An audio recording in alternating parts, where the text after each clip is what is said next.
Bonjour à tous et bienvenue dans cette nouvelle vidéo. Aujourd'hui, Marc et moi allons vous présenter le réglage des courroies.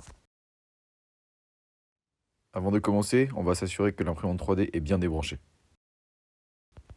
Concernant le fonctionnement de l'imprimante 3D, elle fonctionne avec deux courroies.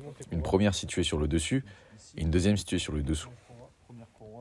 Le réglage pour tendre ou détendre les courroies s'effectue avec leurs vis bleues respectives. Quand je desserre, la courroie va se détendre.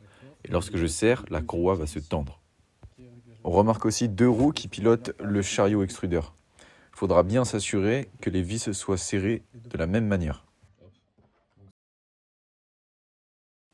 Je vais donc vous présenter comment régler la courroie du dessous. Ici, l'exemple montre que la courroie est beaucoup trop détendue. Ce qu'il faut donc faire, c'est donc prendre la vis bleue qui est située ici pour pouvoir tendre la courroie. Donc l'exemple qui est ici, c'est que la courroie est bien trop détendue. Ce qu'il faut donc faire, c'est la visser. Si je visse trop la vis, la courroie va donc être trop tendue. Et ça va s'entendre car quand on va toucher la courroie, on va entendre un bruit très aigu. Le réglage concernant la courroie du dessus est un petit peu plus simple, car plus visuel. Nous sommes donc toujours sur le même système, avec une vis qui va donc tendre la courroie et la détendre. Donc plus je visse, plus je tends, plus je dévisse et plus la courroie va être détendue.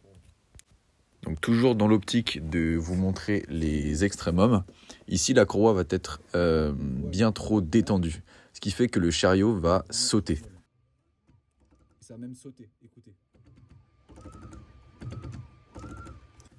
A l'inverse, si on tend trop la courroie, le chariot va donc gratter. Elle va gratter.